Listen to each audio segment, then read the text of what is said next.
시내가 말라도 아멘입니까? 제가 지난 7월 둘째 주일까지 열왕기상 말씀을 쭉 우리가 함께 제가 강론하고 함께 들어왔습니다. 그때 이제 15장까지 말씀을 드렸는데 이제 오늘부터 17장부터 말씀을 좀 드리려고 합니다. 어떤 성경이라고요? 열왕기상입니다. 열왕기상이 있는 거 보니까 열왕기하도 있겠지요. 상하로 나누어 놓은 것은 아무 의미가 없다고 말씀드렸습니다. 왜 나누었다고요? 두꺼워서 그냥 나누어 놓은 것 뿐입니다. 그래서 열왕기상은 말대로 열왕기, 왕이 10명이라는 말이 아니고요. 여러 왕들의 이야기다, 이런 뜻입니다. 여러 왕들의 이야기 나옵니다. 그래서 열왕기상 우리가 7월까지 볼 때에 1장부터 11장까지의 주인공으로, 아니 주인공이라기보다는요, 주요 인물로 나오는 왕이 솔로몬이었습니다. 아시죠? 솔로몬 하면 여러분 딱 생각나는 게 뭡니까? 솔로몬, 지혜. 그렇죠? 솔로몬 하면 지혜. 지혜를 구했더니 하나님이 부자되게 해줬다. 전혀 성경을 잘 모르겠습니까? 예. 솔로몬 하면 지혜, 그리고 부자, 명예, 높은 사람, 이렇게 생각을 하고 있습니다. 근데요, 왜 이렇게 하나님으로부터 지혜를 얻고 또 많은 부와 영화를 누렸나? 그러면은요, 이제 성경에는 이렇게 되어 있습니다. 솔로몬이 다윗의 뒤를 이어서 왕이 된 다음에 1000번제를 드렸다. 이런 말 많이 들어봤죠, 그죠? 1000번제를 드렸어요. 이게 1000번 이렇게 제물을 바쳤다는 뜻은 아니고요. 1000마리의 번제를 드렸다는 것입니다. 그래서 1000마리의 양을 죽였다는 것이죠. 제물을 죽여서 태워서 바치는 거니까요. 그러니까 자기가 왕이 되고 난 다음에 1000마리의 양을 죽였다는 것이에요. 그래서 하나님 앞에 제사를 드릴 때에 양을 죽이는 것은, 제물을 죽이는 것은 내가 죽어야 되는데, 이런 뜻이에요. 내가 죽어야 되는데, 내가 죽으면 땡이잖아요. 끝이잖아요. 죄송합니다. 땡이 아니고 끝이잖아요. 그래서 양을 대신 죽이는 것입니다. 그래서 양을 죽였다고 하는 것은 하나님 앞에 나는 죽었습니다, 이런 뜻입니다. 하나님만이 주인이 되시고 왕이 되십시오. 나는 죽었습니다. 그걸 몇 번요? 1000번 죽었으니까 완전히 죽은 거죠. 누가요? 솔로몬이. 그리고 번제는 다른 제사는요, 제사를 드리고 남은 것은 막 갈라 먹기도 하고 이럽니다. 원래 그렇게 하게 되어 있어요. 근데 번제는 완전히 태워서 하나님 앞에 다 드리는 것입니다. 완전히 태워서 다 드린다는 말은 무슨 뜻인 것 같습니까? 이 번제의 뜻이 내 전부를 하나님에 바친다는 얘기죠. 헌신이라는 얘기입니다. 그 헌신을 1000마리를 가지고 했으니 무슨 뜻이겠습니까? 솔로몬이 어떻게 하겠다는 겁니까? 하나님 앞에 완전히 굴복하고 하나님 앞에 내 전부를 다 바치고 그렇게 하겠다는 거예요, 솔로몬이. 그것이 1000번제입니다. 하나님께서 그 1000번제를 받으시고 환상 중에 꿈 가운데 솔로몬에게 나타나서 내가 너에게 뭘 줄까? 하니까 솔로몬이 지혜를 주십시오, 이랬다는 거예요. 그래서 하나님이 지혜도 주고 부자가 되게 해줬어요. 그래서 수능시험도 1등하고. 아니, 이 지혜를 받았는데 왜 수능시험이 안 되냐는 거죠. 수능만 없어도 여기가 복된 나라인 줄 믿습니다. 그죠? 여러분 아주 복받은 사람. 수능 안 쳐도 되니까. 제 조카가 3명이 이번에 한국에서 수능 쳤어요. 조카, 전화도 한번 못 해봤습니다. 공부한다고. 무슨 그렇게 삭막한 인생이 어디 있겠어요, 그죠? 얼굴도 모릅니다. 공부한다고. 그런 지혜가 아닙니다. 하나님이 뭘 줄까 하니까 이번에 새로 번역된 성경에 보니까 듣는 마음을 주십시오, 이렇게 기도했어요. 듣는 마음입니다. 듣는 귀를 주십시오. 그래서 하나님이 네가 너를 위해서 부도 기도 구하지 않고 내가 네게 맡긴 백성의 송사를 잘 처리할 수 있도록 그 백성들에게 듣는 마음, 잘 듣고 송사를 잘 처리할 수 있는 지혜를 달라고 기도해서 나에게 그것을 구했기 때문에 네가 구하지 않은 부와 귀와 영화도 내가 네게 주겠다, 이랬거든요. 그런데 이런 얘기예요. 솔로몬이 하나님의 나라의 왕이 되었어요. 하나님 나라를 맡은 것이요. 다시 말해서 하나님께서 하나님 나라를 솔로몬에게 맡기셨단 말입니다. 그래서 세상에 많은 나라가 있지만 많은 나라들은 다 인간이 왕이 돼서 중심이 돼서 다스리는 인간 나라예요. 근데 솔로몬이 맡은 이 나라는 하나님의 나라입니다. 주인이 하나님이. 그래서 하나님의 백성을 솔로몬에게 맡겼는데 솔로몬이 하나님 맡긴 일을 감당할 수가 없는 거예요. 그 당시에 왕이 해야 될 가장 중요한 일이 백성들의 송사를 재판하는 일이었어요. 그러니까 누가 내가 옳다고 서로 오는데 누가 옳은지 알 수가 없는 거예요. 이게 다 자기가 옳다고 그러니까. 그죠? 그래서 솔로몬이 하나님이여 나에게 듣는 마음을 주셨어요. 지혜로운 마음을 주셔서 얘기를 잘 듣고 정말 공정하게 공의롭게 재판할 수 있는 그런 은혜를, 지혜를, 능력을 주십시오. 이 말은 무슨 말입니까? 하나님께서 맡긴 일을 잘 감당할 수 있도록 그 일에 대한 능력을 달라고 하는 얘기예요. 그래서 하나님이 네 것을 구하지 않고 내 나라를 먼저 구했으니 내가 모든 걸 대해주겠다는 거예요. 먼저 그 나라와 의를 구하라. 그리하면 이 모든 것을 내게 대해주겠다고 하는 말씀이 마태복음 6장에 나오는 말씀이 바로 이 말씀인 것입니다.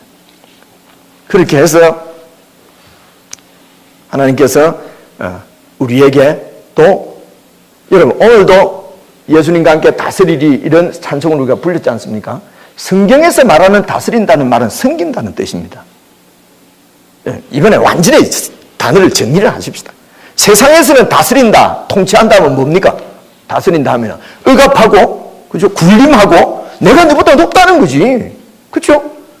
그래서 뺏을 수도 있고, 유리한 정보를 이용해서 자기가 더 많은 것을 가질 수도 있고, 이게 다스리는 자예요.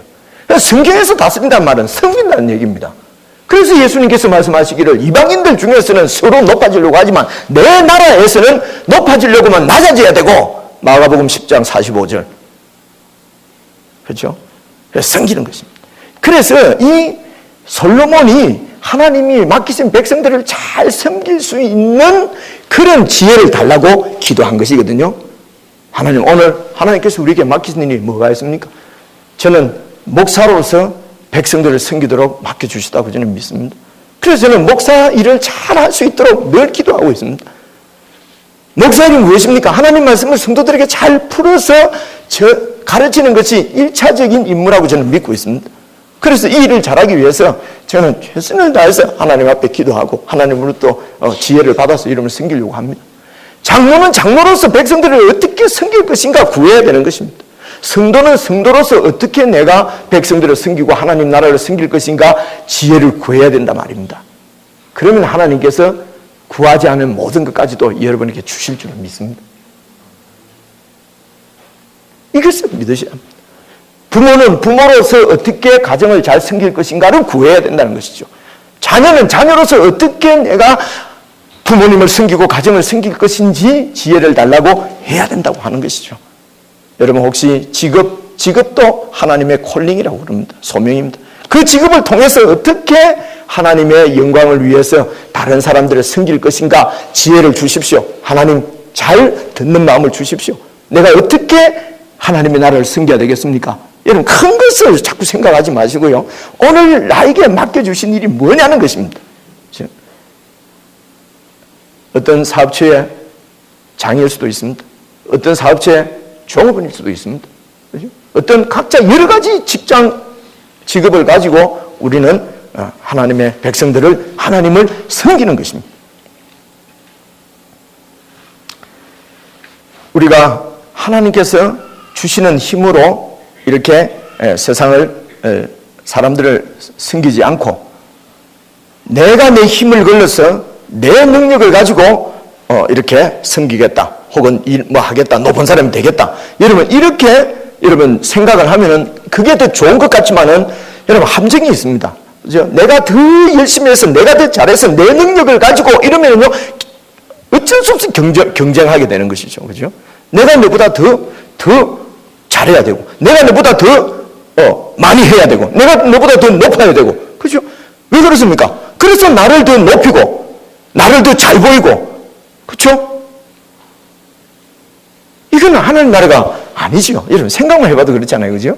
그래서 내 힘으로 내가 내 힘을 길러서 내가 힘을 갖게 되면은 이 힘은 폭력이 됩니다. 근데 하나님이 주신 힘으로 우리가 일을 하면은 그것은 다른 사람을 섬기는 것이 된단 말이에요. 이해가 오지, 그죠? 그래서 내 힘으로, 내 중심적으로 하면은요, 이 함정이 바로 내가 영광을 받으려고 하는 것입니다. 그런데 열심히 해서 내가 높아지기는 너무 어렵고 힘드니까 또 어떻게 합니까? 내가 높아지지 않고도 높아지는 방법, 다른 사람을 낮춰버리면 되는 거죠. 이래서 중상이 있고 모략이 있고 시기가 있고 이 세상 나라는 이렇게 된다는 것입니다. 그래서 우상을 섬깁니다. 내 욕심을 투사하는 것이 우상이거든요. 하나님이 아니고요. 내 욕심을 다 이루어지게 비는 신, 이 신을 우상이라고 해요. 그래서 우상은 내 욕심이 투사되어진 것이다. 이렇게 심리학이나 종교학에서는 이렇게 말을 합니다. 그래서 우상을 섬기게 되고, 솔로몬도 결국은 이 함정에 빠지게 되었습니다. 많은 것을 가지고 높아지고, 그러다 보니까 솔로몬도 그런 함정에 빠져서 결국은 솔로몬이 하나님으로부터 징벌을 받게 되는 거 아니겠습니까? 그죠? 물론 그가 쓴 말년에 쓴 잠언을 보니까 하나님의 지혜만이 진짜 지혜다. 전도서를 보니까 하나님 지혜를 떠난 것은 다 헛되다 라는 글을 남긴 걸 보니까 솔로몬이 말년에 죽기 전에 회개한 것 같기는 해요. 어쨌든 솔로몬의 이런 범죄로 말미암아, 우상을 섬기는 죄로 말미암아 하나님의 나라가 반쪽으로 쪼개지는 것입니다. 나누어지는 것입니다. 그래서 나누어져서 북쪽은 이스라엘이라 그러고 남쪽은 유다라고 그러고 나누어졌습니다. 그래서 이렇게 하나님께서 솔로몬으로부터 나라를 빼앗아서 10지파를 여로보암이라고 하는 왕에게 주었어요. 여로보암에게 주었어요. 그래서 북쪽 이스라엘 나라의 왕이 된 사람은 여로보암이었어요. 이제 솔로몬, 이제 여로보암. 그 여로보암은 하나님이 그냥 솔로몬이 범죄한 것 때문에 솔로몬의 나라를 10지파를 12분의 10을 그냥 하나님이 주셨단 말입니다. 하나님이 이렇게 여로보암에게 기대하는 것은 무엇이겠습니까? 내 나라를 내 중심으로, 내 나라를 너에게 맡긴다. 잘 다스려라. 했지 않겠습니까? 근데 이 여로보암이 이제 왕이 딱 되고 보니까 백성들이 자꾸 저 예루살렘으로 내려가는 거예요. 왜 내려간 줄 아십니까? 예루살렘에 성전이 있었어요. 그 백성들이 자꾸 성전에 예배 드리려고 자꾸 내려가니까 여로보암이 생각할 때, 내 백성들이 자꾸 저 예루살렘으로 내려간단 말입니다. 하나님 섬기러. 그래서 내 나라를 또 뺏길까 봤어. 여로보암이 생각할 때. 자기 나라도 아닌데. 누구 나라죠? 하나님 나라인데. 하나님 뜻대로 다스리면 되는데. 내 나라가 무너질까 봤어. 그래서 베델이라고 하는 것과 단이라고 하는 곳에 남쪽과 북쪽에 송아지를 세운 것입니다. 우상을 세운 것입니다. 그리고 이것이 바로 하나님이다. 예루살렘까지 내려갈 필요 없다. 이 송아지가 바로 하나님이니까 이 하나님을 섬겨라. 여로보암이 이렇게 했다. 여로보암. 자기 것인 줄 알고 자기가 지키려고 우상을 세운 것입니다. 하나님을 떠난 것입니다.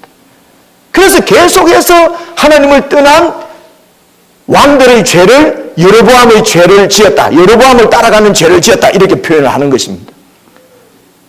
여러분 생각에 아니 하나님 중심 목사님은 입만 열면 하나님 중심 하는데 감도 안 잡히고 왜 내가 중심이 아니냐는 것이죠.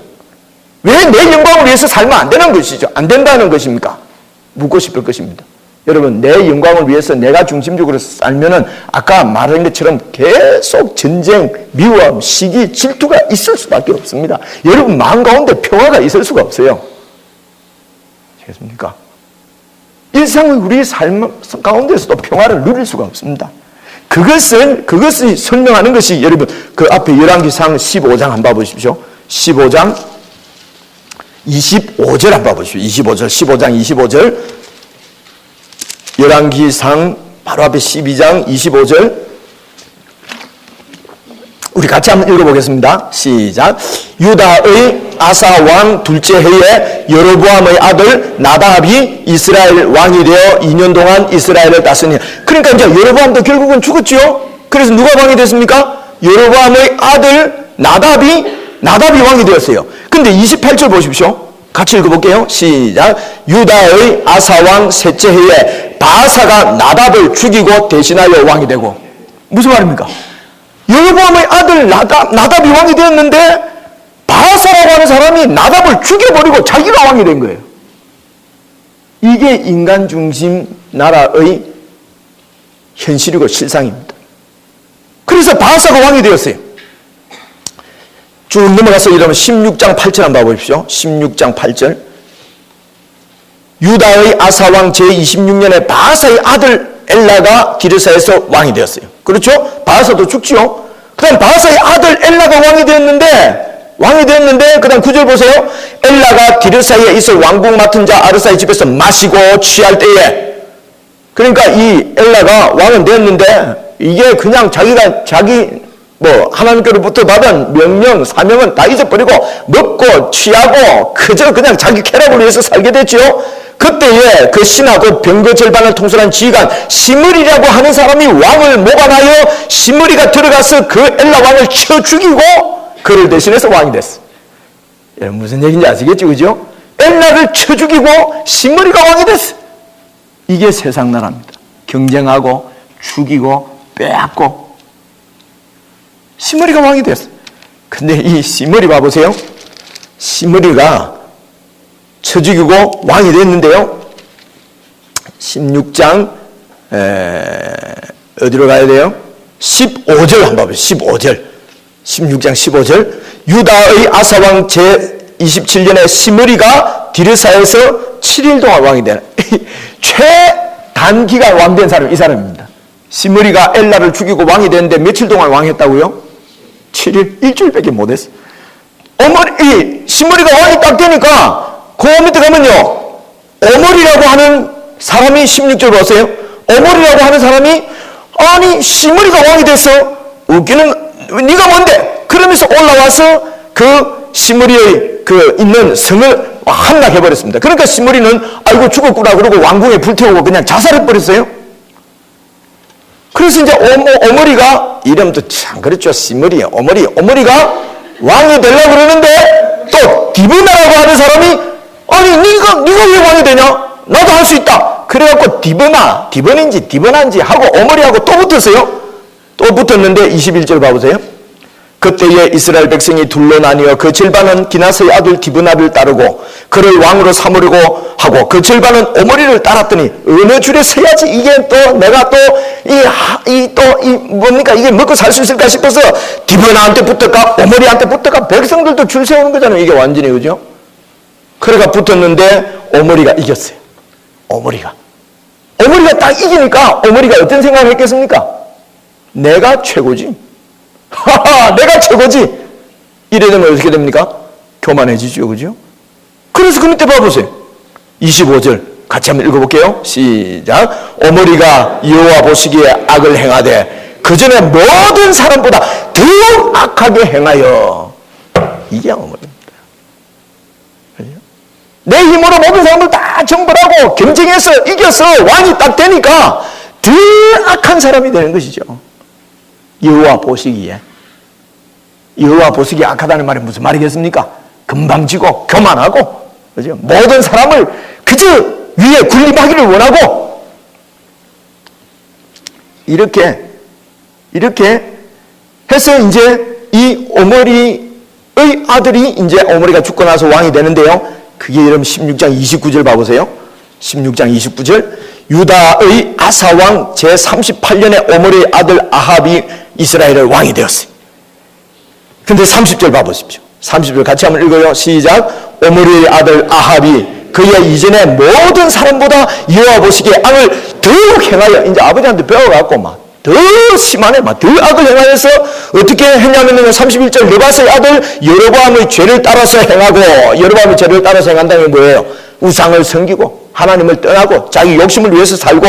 근데 이 여로보암의 죄를 오히려 가볍게 여기며 시돈 사람의 왕 에바알의 딸 이세벨을 아내로 삼고 가서 바알을 섬겨 예배하고 아예 우상 숭배자 햇바알의 딸 이세벨을 아내로 맞이해서 아예 그냥 자기 왕궁 서울에다가, 사마리아가 서울이거든요. 이 32절 보세요. 사마리아에 건축한 바알의 신전 앞에 바알을 위하여 제단을 쌓고, 아예 서울에다가 그냥 바알을 위한 신전을 짓고, 그리고 바알을 섬기고 바알을 예배하고, 그것 가지고 모자랐어요. 33절 보세요. 하나님은 한 분만 하면 되는데 우상은 하나 갖고 모자라요. 33절 보세요. 또 아세라 상을 만들었으니 그는 그 이전의 이스라엘의 모든 왕보다 심히 이스라엘 하나님 여호와를 노하시게 하였더라. 누가요? 아합이. 이 아합이 제일 못된 분입니다. 이러면 좀 이상하잖아요. 못된 놈입니다. 이 아합이. 아합이 그 이전에 그 누구보다도 더 악을 행하는 그런 왕이 되었는데, 아예 노골적으로 살아계신 하나님을 무시하고 하나님을 멸시하고, 노골적으로, 그렇죠, 노골적으로 우상을 섬기고 하나님께 반역하는 그런 행위를 아합이 했다는 것입니다. 자료를 찾아보니까요, 이 아합 시대 때에 이 건축 사업이 가장 활발했답니다. 그저 막 짓는 것이죠. 토목인가 건축 사업. 이것은요, 이 경기를 활성화를 통해서 바알 섬기는 신앙이 얼마나 이 왕성한가 하는 것을 보여주고, 그리고 자기의 왕권을 더욱더 공고하게 하고 자기 왕권을 더 넓히려고 이런 건축 사업을 그저 붐을 일으키는데요, 도가 넘어갔어요. 34절을 보십시오. 그 시대에 베델 사람 히엘이 여리고를 건축하였는데, 그가 그 틀을 쌓을 때에 맏아들 아비람을 잃었고 그 성문을 세울 때에 막내 아들 서굽을 잃었으니 여호와께서 눈의 아들 여호수아를 통하여 하신 말씀과 같이 되었더라. 이게 무슨 말씀이냐면요, 이 히엘이라는 사람이 자기가 한 게 아니고 그게 여리고 성이 있었어요. 여리고 성이 있는데 그 성이 완전히 무너져 있었는데 그 성까지도 왕이 히엘을 통해서 건축을 했다는 것입니다. 다시 건축을 했어요. 근데 여러분, 이 여리고 성은 여호수아가 아시죠? 그때로부터 500년 전에 여호수아가 이스라엘 백성을 데리고 가나안을 점령할 때에 요단강을 건너면 제일 먼저 딱 나오는 성이 여리고 성이었어요. 그 여리고 성을 어떻게 함락했는지 기억나시죠? 우연히? 기억나죠? 그지? 어떻게 했다고? 이랬다고 그러잖아. 이랬다고, 이렇게. 이랬다고. 7바퀴 돌아서 완전히 무너진 성. 그죠? 그리고 하나님이 완전히 그 백성들을 다 진멸하라고 그랬습니다. 왜 그러냐면은 그게 하나님의 심판이었어요. 아주 그 사악한 그 가나안 땅이 완전히 하나님 앞에 범죄의 소굴, 소돔과 고모라보다도 더 악한 범죄의 소굴이 되었기 때문에 하나님이 그 땅을 심판하시면서 여리고성을 완전히 무너뜨리고, 이 여리고성을 다시 재건하는 사람은 성터를 쌓을 때에 큰아들이 죽고 성문을 세울 때에 막내 아들이 죽을 것이다. 이렇게 여호수아 6장, 5장, 6장 거기에 그렇게 하나님이 예언을 했어요. 그러니까 이 말은 시청각 교육용입니다. 다시는 이 여리고를 세우지 말라는 것입니다. 그것은 하나님의 진노의 심판이 이런 죄악 도시 가운데, 그러니까 하나님의 백성인 이스라엘이 죄악하고는 완전히 전련되어서 살 수 있도록 그 무너진 성터를 그대로 두도록 하나님이 명령을 하셨단 말입니다. 그죠? 그런데 이 아합이 그 하나님의 명령을 무시하고 그 여리고성을 다시 재건한 것이죠. 이 말은 무슨 말입니까? 역시 노골적으로 하나님의 말씀을 비웃는 것입니다. 이걸 다시 세우면 어떻게 된다고? 웃기는 소리. 웃기는 소리야. 하나님은 죽었어. 웃긴다는 거죠. 그래서 성을 다시 건축했는데 히엘이 성터를 쌓을 때에 큰아들이 죽었고 성문을 쌓을 때에 막내 아들이 죽었다는 것입니다. 500년이 지나도 하나님의 말씀은 그대로 이루어진다는 것입니다. 하나님은 살아계셔서 하나님을 노골적으로 반역하고 반대하고 이렇게 하는 그 백성들을 살아계셔서 심판하신다는 것이죠. 이렇게 하나님의 백성입니다. 이스라엘 백성은 하나님의 백성인데도 노골적으로 살아계신 하나님을 무시하고 멸시하는 이런 시대를 영적인 암흑의 시대다, 폐역의 시대다 이렇게 얘기하는 것이죠. 이런 폐역의 시대에 살아계신 하나님께서 어떻게 하나님 나라를 다시 새롭게 하시고 세워 가시는가, 어떻게 하나님의 백성들을 구원해 가시는가 하는 것을 쭉 보여주시는 것이 지금 열왕기상 17장 이후부터라는 것입니다. 성경은 그것을 보여준다. 오늘 그래서 이 사실을 우리가 잘 봐야 하나님 이 폐역한 세대에 하나님을 무시하는 이런 세대 가운데 하나님의 백성이라고 하면서도 하나님을 무시하는 이런 영적인 암흑 세대인 오늘날 하나님이 어떻게 당신의 나라를 세워가시는가 하는 것을 이 성경을 통해서 볼 수 있다, 알 수가 있다는 것입니다. 그렇게 해야 우리는 하나님의 뜻대로 하나님께 쓰임을 받을 수 있는 것입니다.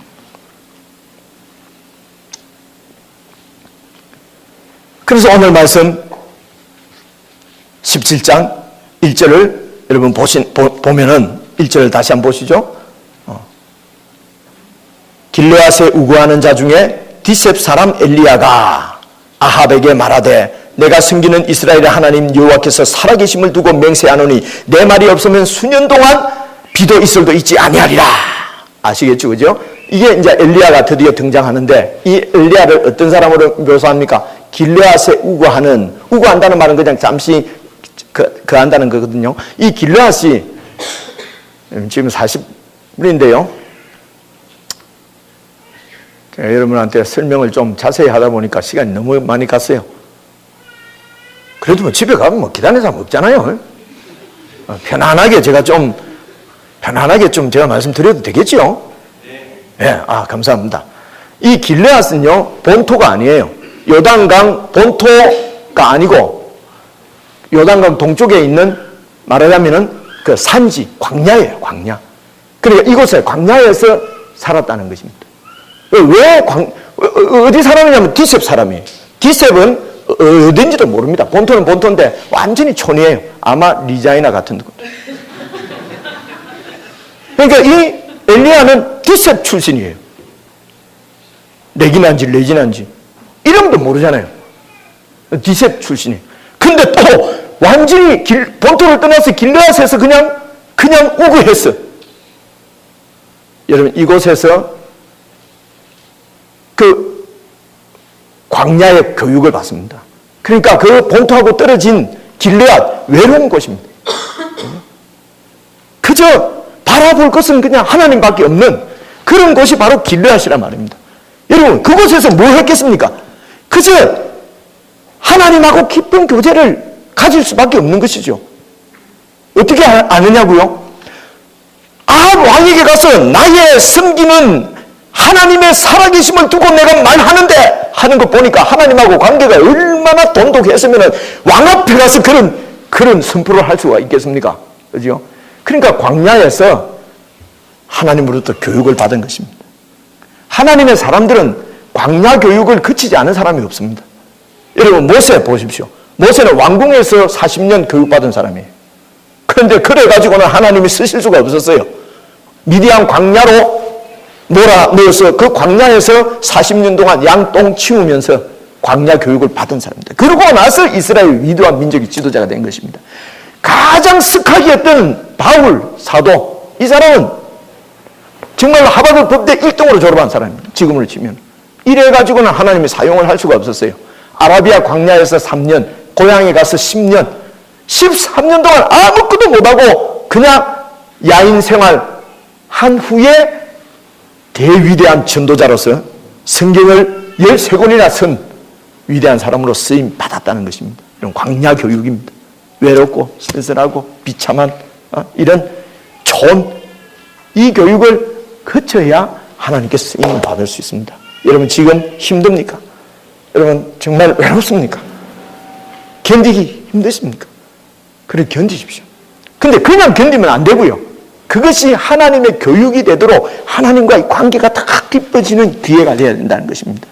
이 어렵고 힘든 때를 자꾸 벗어나려고만 하지 말고, 여러분, 여기서 안 되는데 리자이나 떠난다고 뭐가 되겠습니까? 리자이나를 자꾸 폄하하지 마세요. 디셉 사람 엘리야입니다. 헤론포트에 사는 사람도 있는데.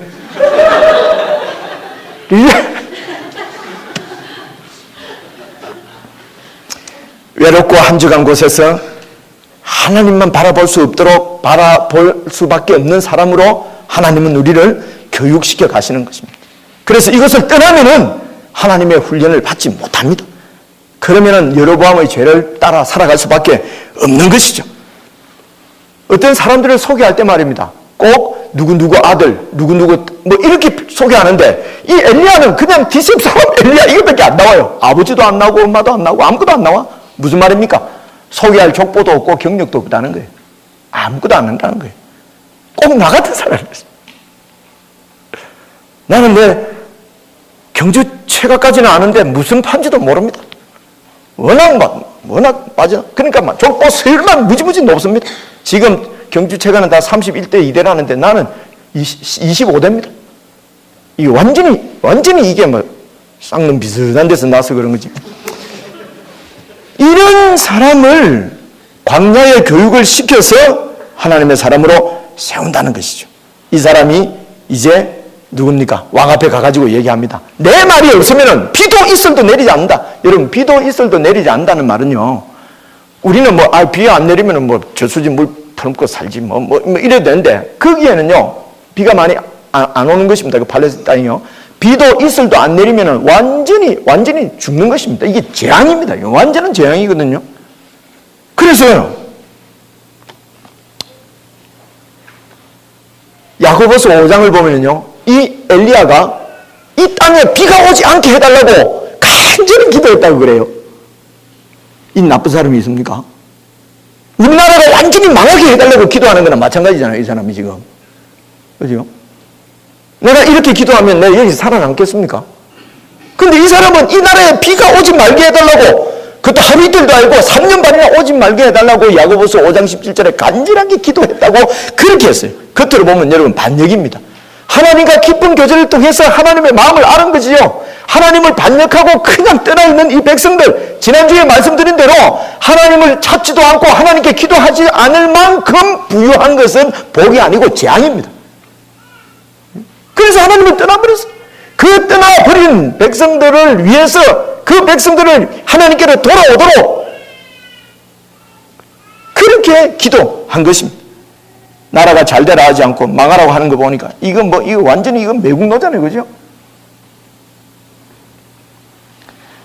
백성의 부패를 보고 너무도 가슴이 아파서 하나님과의 거절을 통해서 하나님의 마음을 알고, 그래서 하나님의 응답을 받고 그 왕 앞에 서서 내 말이 없으면은 비가 오지 않을 것이다. 3년 반 동안. 3년 반 안 했죠. 내 말이 없으면 비가 안 온다. 좀 교만하게 보이잖아요. 그죠? 교만한 게 아닙니다. 이것은 바로 하나님의 개인 자격이 아니고 하나님의 대변인으로 지금 아합 앞에 서서 말하는 것입니다. 하나님의 말씀입니다. 아합은 바알 우상을 섬기는 바알 우상의 대표로서 지금 서 있는 것입니다. 그래서 비가 안 올 것이다 하는 것을 화가 나서 괘씸해서 이놈들 전부 다 굶어 죽어라 이렇게 심판하시는 것이 아니고, 비가 내리지 않으면 가뭄이 들고 이 가뭄을 아무런 어떻게 할 수도 없는 바알의 무능함을 보여주고 백성들을 바알로부터 나와서 하나님께로 돌아오게 하려고 하는 하나님의 안타까운 사랑이 바로 이 비가 오지 않는 재앙입니다. 여러분, 수요일날 그런 말씀 드렸습니다. 우리는 하나님의 사랑과 하나님의 공의를 자꾸 나눕니다. 범죄한 아들을 막 때리는 것은 하나님의 공의라 그러고 무조건 덮어주는 건 사랑이다. 이거는 틀린 말입니다. 여러분, 틀린 말입니다. 하나님은 사랑의 하나님. 이 사랑이 공의로 나타나는 것뿐입니다. 여러분, 내 자식이 잘못하고 있으면 매를 때리는 것이죠. 이게 공의입니까? 이게 하나님의 사랑이지요. 그래서 하나님의 사랑과 공의는 나눌 수 없습니다.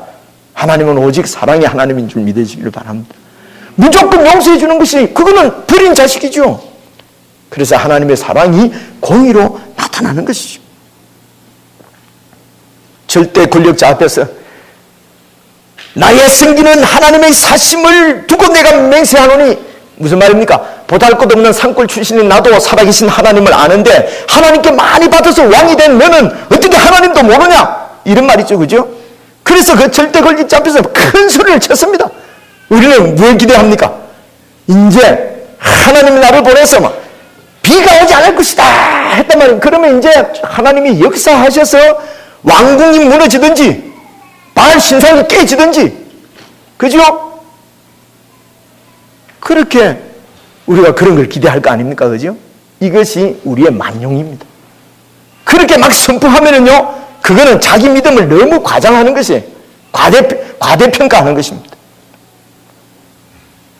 큰 아합 왕에게 큰 소리를 치고 내 말이 없으면 비가 내리지 않을 것이다 했는데, 그 다음에 하나님께서 엘리야에게 하신 말씀이 나옵니다. 봐보십시오. 2절 여호와의 말씀이 엘리야에게 임하여 이르시되 3절 너는 여기서 떠나 동쪽으로 가서 요단 앞 그리 시내가에 숨으라. 무슨 말입니까? 도망가라는 거예요. 아니 이런 체면 다국이 있잖아요. 내 말이 없으면 비가 안 내릴 것이다. 절대 권력자 앞에서 그래 놓고요. 그러면 하나님이 좀 받쳐줘야 되지 않습니까? 무슨 뭐가 내려앉든지. 그런데 이제 어떻게 할까요? 저기 가서 도망가 숨어라. 이런 것들을 잘 보셔야 한다는 것입니다. 여러분 이것은 사실은 도망가라는 것이 아닙니다. 도망가는 것이 아니고요. 하나님을 위해서 살기로 작정하고 하나님께 충성을 맹세하고 정말 믿음으로 살려고 하면은 아합 왕 같은 이런 세상의 왕의 위협을 받게 된다는 것입니다. 그런 위협을 받을 때에 위협을 받을 때에 하나님께서는 피할 길을 내주시고 하나님이 친히 피난처가 되어 주실 것이기 때문에 염려하지 말고 믿음으로 살아가는 것입니다. 그러면 세상의 도전을 받게 됩니다. 위협을 받게 됩니다. 그러면 하나님께서 길을 열어주십니다. 어느 쪽으로? 숨어라. 숨으라는 것입니다. 숨어서 뭐 하겠습니까? 하나님이 뭘 레슨하겠습니까?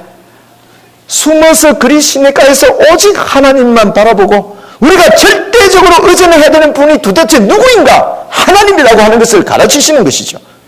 이렇게 하나님만을 절대적으로 의지할 수 있어야 세상의 여러 유혹으로부터 이길 수가 있습니다. 그죠? 세상의 유혹에 넘어가지가 않아요.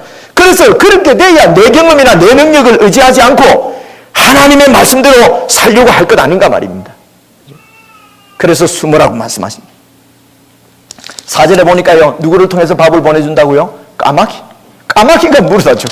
아니 뭐 그래도 좀 품위 있게 해야지, 그죠? 까마귀가 갖다 주는 거 그거 몇 번이나 받아야지 그게 배가 차겠습니까, 그죠? 그리고 까마귀는 부정한 짐승이에요.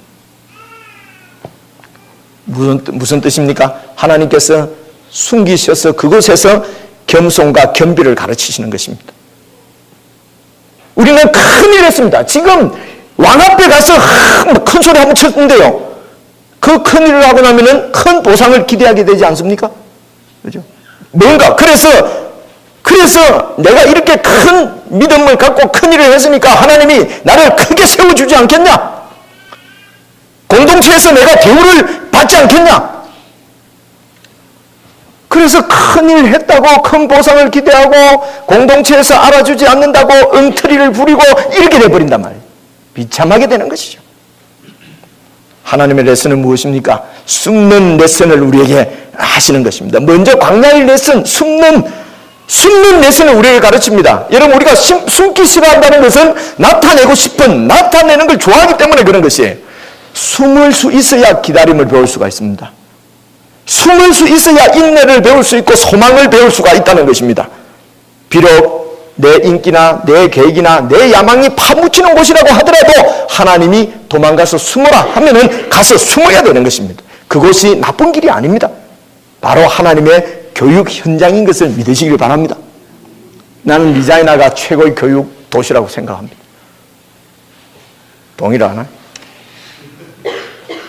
여러분, 엘리야가 큰 소리 한번 치고 그냥 아합왕을 피해서 그냥 좌초를 감춰버렸어요.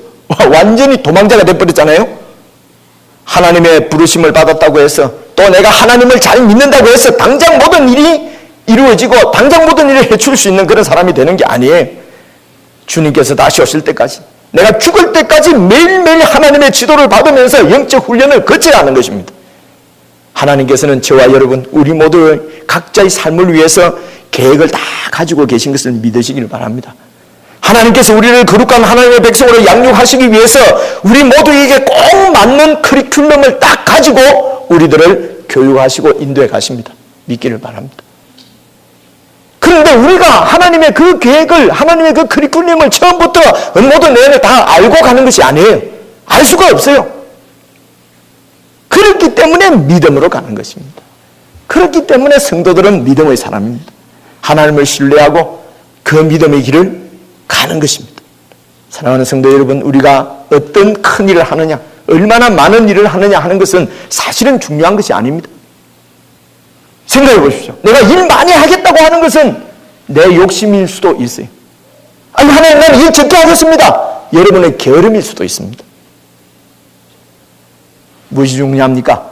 참으로 신실한 종 하나님의 백성은 자기 야망이나 자기 계획이 아니라 하나님께서 그냥 분부하신 일, 그것이 크든지 작든지 감사하면서 충실하게 그 일을 행하고 만족하는 사람입니다. 하나님을 노골적으로 무시하고 하나님을 노골적으로 반역하는 이런 패역하고 부패한 세대 가운데서 하나님은 당신의 살아계심을 증거하기 위해서 엘리야를 선택하셨습니다. 그리고 그 엘리야를 하나님을 전적으로 의지하고 겸손한 종으로 만들기 위해서, 그래서 하나님 말씀에 전적으로 순종하는 자로 준비시키기 위해서 광야의 교육과 숨어 지내는 교육도 시키시고, 그렇게 해서 하나님의 사람으로 세우셨습니다. 이 하나님께서 저와 여러분도 부르신 줄로 믿습니다. 이 세상의 빛으로 하나님 나라의 영광을 위해서 우리를 부르신 줄로 믿습니다. 그리고 그 하나님은 오늘도 저와 여러분을 하나님의 방법으로, 하나님의 계획으로, 하나님의 커리큘럼으로 우리 모두에게 각자에게 꼭 맞게 교육하시고 훈련하시고 양육하셔서 하나님의 사람으로 세워서 하나님의 일을 감당케 하시는 줄로 여러분 꼭 믿으시기를 바랍니다. 이 하나님의 손길을 의지하고 신뢰하고 하나님께서 두신 그 자리에서 감사하면서 주어진 일이 어떤 일이든지 무슨 일을 하든지 주님께 하듯이 주님의 임재, 주님의 살아계심을 의식하고 그분 앞에서 그분께 하듯이 신실하게 오직 하나님만 의식하면서 그렇게 살아가시는 여러분들 다 되시기를 주님의 이름으로